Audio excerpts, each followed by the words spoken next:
आज हम आपसे बात करेंगे प्रगतिवाद की। साहित्य में अनेक आंदोलन चले हैं, अनेक वाद आए हैं, अनेक युग आए हैं।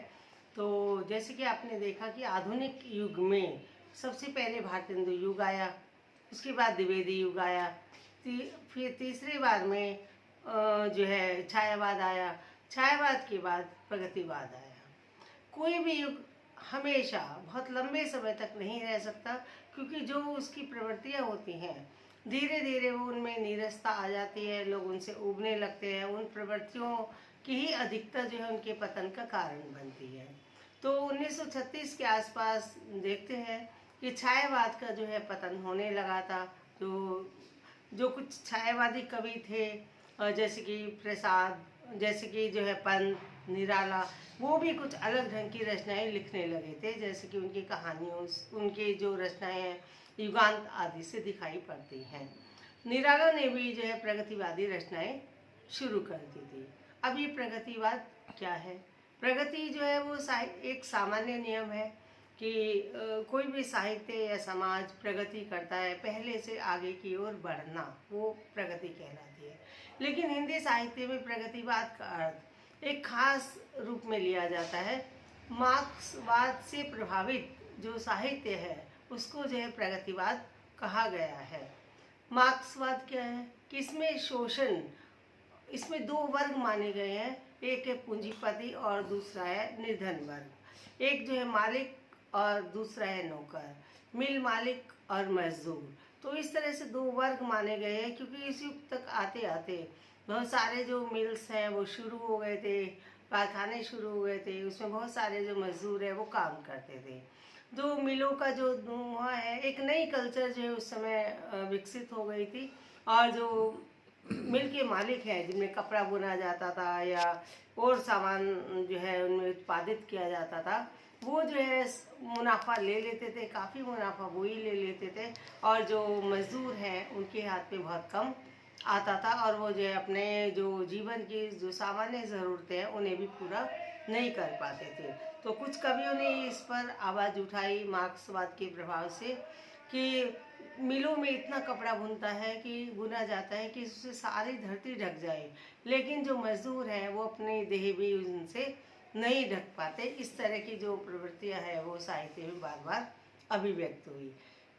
और प्रेमचंद भी जो है आगे चलकर प्रगतिवादी हो गए। उन्होंने जो है प्रगतिशील लेखक संघ की स्थापना की, और इससे ये जाहिर हो गया कि जो है अब साहित्य में एक नए युग का, एक नए वाद का, एक नए जीवन दर्शन का पदार्पण हो चुका है। निराला, पंत, दिनकर, शिवमंगल सिंह सुमन, नरेंद्र जैसे अनेक कवियों ने प्रगतिवादी रचनाएं लिखी।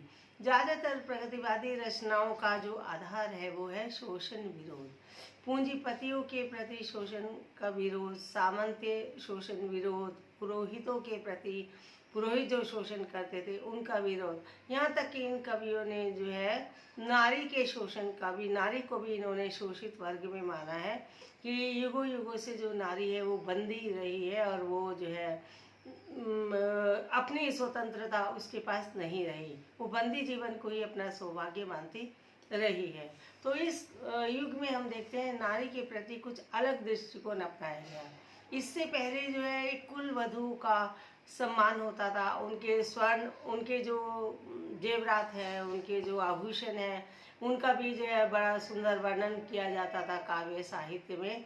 लेकिन इस युग में मुक्त नारी को पसंद किया गया कि वह नारी जो कि जो है पराधीनता से मुक्त है। यहाँ तक कि जो अगर वो मजदूर है, अगर वो सड़क पर काम करती है तो उसकी सराहना की गई, क्योंकि वो आत्मनिर्भर है। और नारी के आभूषणों को स्वर्ण पाश की संज्ञा दी गई कि वो जो है क्या है, सोने के बंधन है उसके लिए, कि वो उसके लिए कोई आभूषण वाली चीज़ नहीं है, बल्कि उसके जो बंदी जीवन के दाम हैं। तो इस तरह से जो है एक बड़ा ही जो है चमत्कारिक जो है अंतर आया नारी के प्रति दृष्टिकोण में भी, और सब तरफ आज़ादी को, आत्मनिर्भरता को महत्व दिया गया, और नारी को भी उसी के अंतर्गत रखा गया। इस युग में जो है, क्योंकि शोषण का मुख्य कारण है वो है भाग्यवाद, पुनर्जन्म पर विश्वास, कि ये सब हमारे पूर्व जन्मों का फल है कि जो भगवान किसी को छोटा या बड़ा बनाता है। इस तरह की जो मान्यता है वो जो कि शोषण के मूल में थी, उन मान्यताओं का भी खंडन कर दिया गया। ईश्वर को बूढ़ा और भाग्यवाद को झूठा और सारी नैतिक मान्यताओं को ध्वस्त कर दिया गया। और कहा गया, दिनकर ने भी कहा कि ब्रह्मा से कुछ लिखा भाग्य भी मनुष्य नहीं लाया है, अपना अपना प्राप्य उसने अपने भुजबल से ही पाया है। अतः ब्रह्मा से भाग्य में लिपा करके मनुष्य कुछ भी नहीं लाया है, और अपना जो भी उसे प्राप्य है, जो भी उसे प्राप्त करना है, वो उसने अपने भुजाओं के बल से ही प्राप्त किया है। तो इस तरह से शोषण का समर्थन करने वाली, भाग्य पर संतोष करने वाली जो मान्यताएं थी, दार्शनिक मान्यताएं थी, उसका इन कवियों ने विरोध किया, क्योंकि वो ही जो है एक प्रकार के संतोष को, ऐसे संतोष को बढ़ावा देती है कि हम अपना जो भी हमारे पास है उसमें हम सब्र करें, किसी और चीज़ की मांग ना करें। तो प्रेमचंद ने जो है इस प्रकार के संतोष वाली कहानियाँ, मार्क्सवादी कहानियाँ भी लिखी अपने जो है संग्रहों में, और उनको भी हम देखते हैं, सवा शेर गेहूँ जिसमें शोषण होता है। जहाँ तक है हम कविताओं की बात करें तो श्री मंगल सिंह सुमन, दिनकर की रचनाएं जो है वो बड़ी मार्क्सवादी रचनाएं हैं, बड़ी प्रसिद्ध हुई हैं।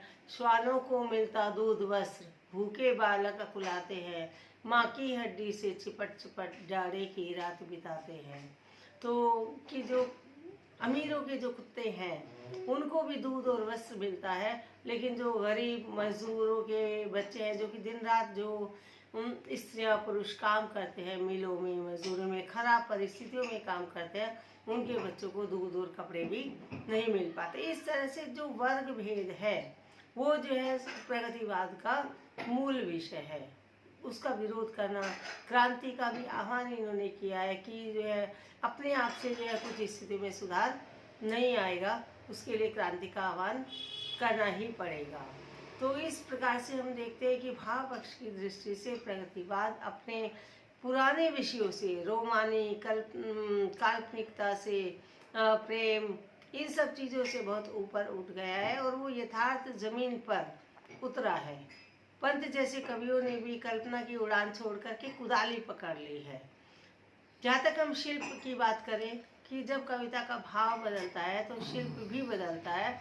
ऐसा नहीं हो सकता कि जो है भाव बदल जाए और शिल्प ना बदले। विषय वस्तु बदली तो उसके जो साधन है, भाषा, छंद, अलंकार, ये भी बदले। तो काव्य में जो भाषा थी, जब जो अब तक रोमानी सी भाषा थी, कल्पना प्रधान थी, व्यंजना मिश्रित थी, लक्षणा मिश्रित थी, उस भाषा के स्थान पर अब अभिधात्मक भाषा का प्रयोग किया जाने लगा, कि जिससे कि जो वो विषय है तो किसानों मजदूरों के लिए वो उनको सीधे सीधे समझ में आ सके, सीधी बात सीधे तरीके से।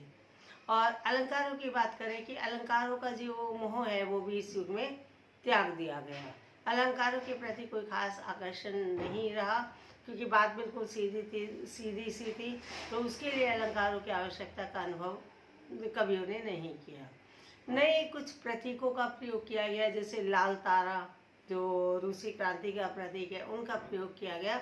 जो काव्य में बंधे बंधाए उपमान थे उनको जो है उनको जो है काव्य से बहिष्कृत कर दिया गया, उनको अनावश्यक समझा गया। छंद की बात करें तो इस युग में जो छंद है वो छंद कविता जो छंद मुक्त हो गई, क्योंकि ये कहा कि जो कविता है उसको छंदों की कोई आवश्यकता नहीं है। निराला ने भी जो है अपनी कुछ कविताएं जो है वो मुक्त छंद में लिखी है, जैसे कि मजदूर पे तोड़ती पत्थर, भिक्षुक तोड़ती पत्थर देखा मैंने उसे इलाहाबाद के पथ पर, और भिक्षुक कविता में भी मुक्त छंद का प्रयोग किया गया है। वे आता दो टूक कलेजे के करता पछताता पथ पर आता। तो इस प्रकार से हम देखते हैं कि कविताओं में छंदों का भी परित्याग कर दिया गया, तो नया विषय और नया कलेवर। तो यह जो इस प्रकार का जो तेवर था वो चला 1945 तक, जो है प्रगतिवाद का जो है बोलबाला रहा। फिर आगे एक नया वादा, नई प्रवृत्तियाँ उभरी, जिनको कि आगे प्रयोगवाद का नाम दिया गया। तो अगले वीडियो में हम आपसे बात करेंगे प्रयोगवाद के ऊपर। Thank you.